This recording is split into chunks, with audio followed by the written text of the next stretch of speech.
जिन्होंने भारत को गौरव दिलाया है, वो सभी खिलाड़ी जिन्होंने इतने ढेर सारे मेडल जीतकर भारत का नाम ऊपर किया है, उनके कोचेस और मेडिकल टीम सभी को हृदयपूर्वक मैं बहुत बहुत बधाई देना चाहता हूं।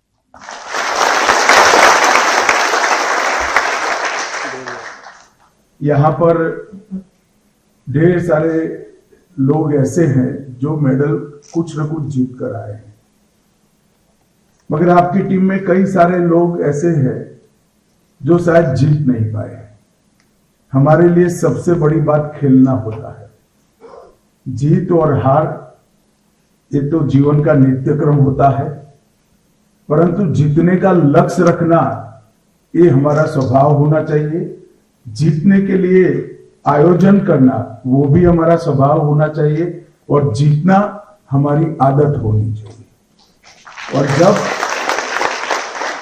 जीतने को आदत बनाते हैं तो हमेशा उत्कृष्ट प्रदर्शन की ओर हम आगे बढ़ते हैं। मैं फिर से एक बार 21वें विश्व पुलिस और अग्निशमन खेलों में देश के लिए खेलने वाले, देश के लिए जीतने वाले सभी पदक विजेताओं को और खेलने वाले सभी खिलाड़ियों को हृदयपूर्वक बहुत बहुत बधाई देना चाहता हूं।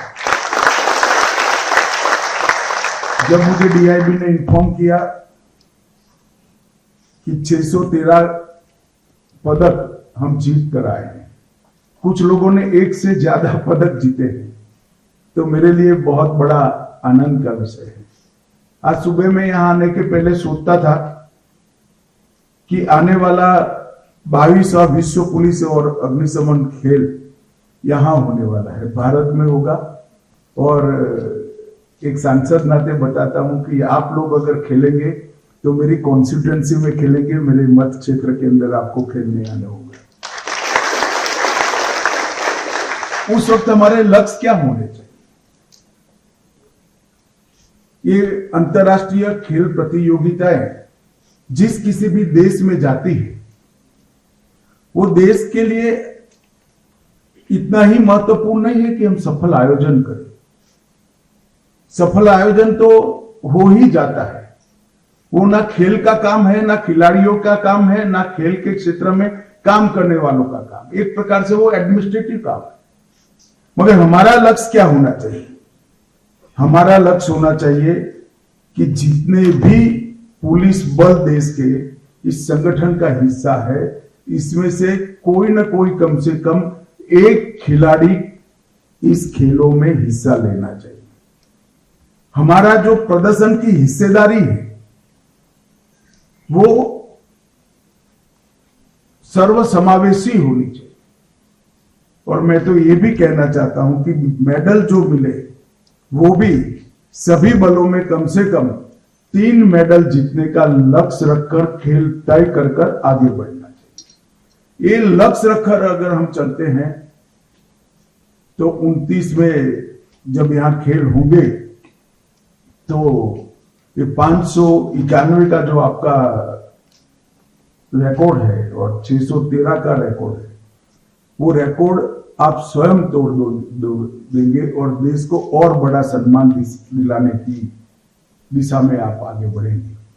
आज यहां पर प्रोत्साहन राशि भी 4,38,85,000 रुपए की दी गई है। ये प्रोत्साहन राशि में राशि का महत्व नहीं है, सरकार का खेलों के प्रति रुझान वो महत्वपूर्ण है। और पहले कभी पुलिस एंड फायर गेम्स को देश में बहुत महत्व नहीं दिया जाता था। हमने हिस्सा लेने की शुरुआत भी 2007 से करी, परंतु ओलंपिक और राष्ट्रमंडल खेलों के बाद ये विश्व का सबसे बड़ा खेल आयोजन होता है। हिस्सेदारी की दृष्टि से सबसे बड़ा खेल आयोजन होता है। तो हमने ये ध्यान में रखना चाहिए कि 10,000 खिलाड़ी जहां करीब करीब हिस्सा लेते हैं, वो खेलों में देश का प्रदर्शन पूरे 140 करोड़ के देशवासियों के लिए बड़े गौरव का हिस्सा होता है। मैं आज ही गृह मंत्रालय में निर्देश देने वाला हूं कि पराक्रम जो आप लोग कर कर आए हैं इसकी प्रसिद्धि भी होनी चाहिए और देश की जनता को इसका ढंग से समाचार भी पहुंचना चाहिए। और पुलिस के अलग अलग बलों से जो खिलाड़ी निकले, उन्होंने एशियन गेम्स, कॉमनवेल्थ गेम, इस सब में हिस्सा लिया है और अच्छा प्रदर्शन किया है। परंतु अब हमारा ध्यान 29 पर होना चाहिए।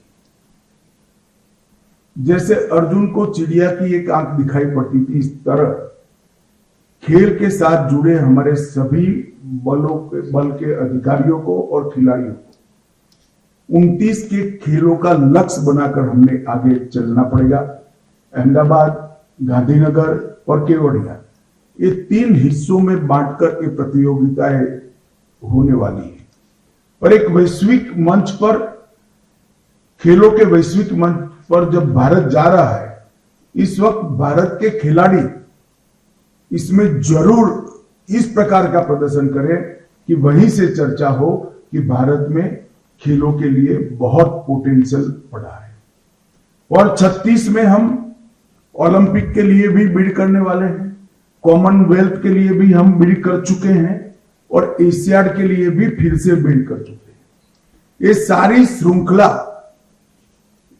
अंतर्राष्ट्रीय खेलों की भारत में लाने का प्रयास करने का मकसद ये है कि खेल हमारे देश की जनता का स्वभाव बने, और सिर्फ जनता का नहीं, देश के विभिन्न अंग उपांगों में भी, जैसे पुलिस है, फायर ब्रिगेड है, उसमें भी खेल एक नेचर बनना चाहिए, क्योंकि खेल जीवन का हिस्सा बनना चाहिए। यहीं से हार को हजम करने की आदत पड़ती है और यहीं से जीत को प्राप्त करने का जुनून भी मिलता है।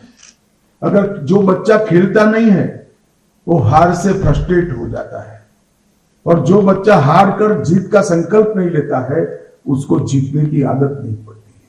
और मैं आपको बताना चाहता हूं, ये आपको विश्व के कोई सिलेबस में सिखाया नहीं जाएगा, वो सीखने की एक ही जगह है, मिट्टी, खेल का मैदान, और वहीं पर ये मन की रचना होती है और वहीं पर हमें जीतने की आदत पड़ती है। और धीरे धीरे ये स्वभाव हमारे युवाओं का बनना चाहिए।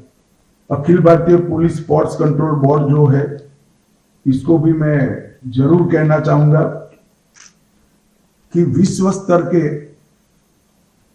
कोच और हमारी फोर्सेस में जितने भी मेडिकल के टीम है, उनको खेलों से जुड़े रोगों के लिए स्पेशल ट्रेनिंग देने की व्यवस्था, ये दोनों हमें बहुत स्ट्रक्चर्ड तरीके से करने की जरूरत है। और कोच हायर करने के लिए मैंने आज सुबह ही खेल मंत्री जी से बात करा है, वो AIPSCB को जरूर भारत सरकार की ओर से मदद करेंगे कि जिसमें हमारे पुलिस और अग्निशमन के खिलाड़ियों को अच्छे से अच्छे कोच उपलब्ध कराए जाए। परंतु यहां हम सर्विस रूल में भी थोड़ा रिलैक्सेशन देने वाले हैं, रिक्रूटमेंट में भी थोड़ा इस दृष्टिकोण को आगे बढ़ाएंगे। परंतु यहां जो सारे CAPF के मुखिया बैठे हैं, अलग अलग बल के डीजी हैं, उनको मैं एक और बात भी कहना चाहता हूं। कौन हिस्सा लेगा, कौन इतना आगे निकल जाएगा, कौन जीत कर आएगा, वो एक अलग विषय है, मगर हर एक पुलिस कर्मी के लिए खेल स्वभाव बनना चाहिए। हर एक पुलिस के अधिकारी के लिए खेल स्वभाव बनना चाहिए। पुलिस अधिकारी की सुबह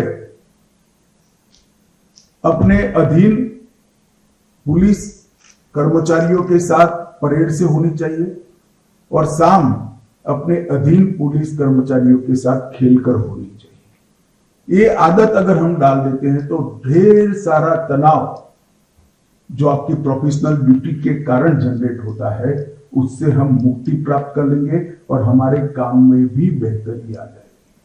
पिछले वर्ष में गृह मंत्रालय ने कुछ निर्णय भी लिए हैं। प्रतिदिन खेल अभ्यास की व्यवस्था स्ट्रक्चर तरीके से करना, खेलों का चयन जवानों की आयु के हिसाब से करना, प्रतिभा की पहचान के लिए भर्ती नियमों में बदलाव करना, हर बल में कम से कम 25 आउटडोर खेलों की टीमों का गठन करना और सीएपीएफ की संयुक्त टीम बनाकर देश के हर राष्ट्रीय खेल में प्रदेश की जैसे टीम होती है, हरियाणा की कुश्ती की टीम होती है, हरियाणा की हॉकी की टीम होती है, हरियाणा की मतलब गुजरात की क्रिकेट की टीम होती है, इस प्रकार से सीएपीएफ की टीम को संयुक्त रूप से पुलिस की टीम को एक प्रदेश के लेवल की मान्यता देकर राष्ट्रीय खेलों में हिस्सा लेने की सहूलियत करना।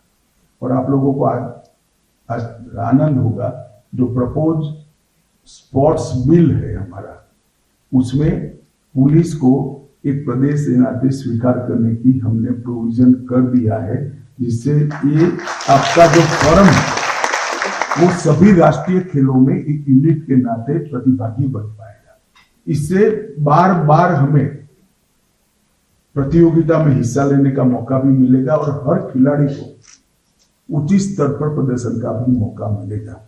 मित्रों, आज मेरे लिए तो कम से कम बहुत हर्ष का विषय है कि आप इतने ढेर सारे मेडल जीत कर आए हैं और पूरे देश के लिए आनंद का विषय है। हमारे देश में खेलों को विगत 10 साल के अंदर बहुत महत्व दिया गया है।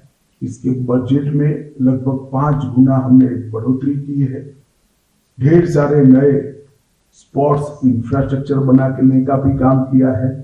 Tops target Olympic podium scheme, इसके तहत हम लगभग 3000 खिलाड़ियों को आज से ही 36 की तैयारी के लिए 50,000 रुपया प्रति माह देकर उनकी ट्रेनिंग की व्यवस्था करे हैं। फिट इंडिया मूवमेंट्स में से भी खिलाड़ियों को चयन करने की प्रक्रिया हमने आगे ली है और इसका परिणाम भी आया है। चाहे ओलंपिक हो, पैरालंपिक हो, एशियाड खेल हो, हमें मिलने वाले पदकों की संख्या 3 गुना बढ़ी है। परंतु एक लंबी प्रक्रिया है। मैं आपको इतना ही कह सकता हूं कि 2036 में जब भारत में ओलंपिक खेला जाएगा तो भारत 1 से 5 की तालिका में होगा। जो आज 15 तक हमारा नंबर नहीं है, वो 1 से 5 में आएगा। और ओलंपिक का उपयोग कर खेल की उत्कृष्टता को सस्टेन तरीके से मेंटेन करने के लिए भी मैं भी इंटरेस्ट ले रहा हूं, हमारे खेल मंत्री ज्यादा इंटरेस्ट ले रहे हैं। एक कार्य योजना बना रहे हैं कि 36 के बाद ये तालिका में हम ऊपर ही जाए, कभी नीचे ना आए। इसके लिए खेलों को गांव तक पहुंचाने की व्यवस्था, हर खेल में कितनी आयु वर्ग के बच्चे को सिलेक्ट करना, इसकी ट्रेनिंग कब शुरू कर देना, ये सारा वैज्ञानिक तरीके से हो रहा है। मैं आपको इसलिए बता रहा हूं, ये कोई सिद्धि बताने का फोरम नहीं है, सरकार के प्रयास का वर्णन करने का भी फोरम नहीं है। अगर आप सब खेलते हो तो आपको मालूम होना चाहिए कि खेल के लिए इस देश में एक बहुत अच्छा एनवायरनमेंट बन रहा है, बहुत अच्छा आपको मंच मिलने वाला है। और जब आप खेलना बंद करोगे, खेलना तो स्वभाव होता है, व्यक्ति जीवन तक खेलता रहता है, मगर प्रोफेशनली खेलना बंद करोगे तब भी कोच के लिए आपके पास अपार संभावनाएं जनरेट करने का काम भारत सरकार करेगी। मैं फिर से देश के प्रधानमंत्री सम्माननीय मोदी जी की ओर से, मेरी ओर से, गृह मंत्री ये नाते और गृह मंत्रालय की ओर से और देश भर की जनता की ओर से आप सभी को बहुत बहुत बधाई और साधुवाद देना चाहता हूं और आशा करता हूं 29 में हम दूसरे तीसरे के लिए लक्ष्य रखकर न रखें। 29 में हमारा पराक्रम ऐसा हो कि पूरा देश हम पर गौरव करे और ये पदक तालिका में आगे जाने की जो हमारा प्रयास है वो हमारी हमेशा की आदत बने।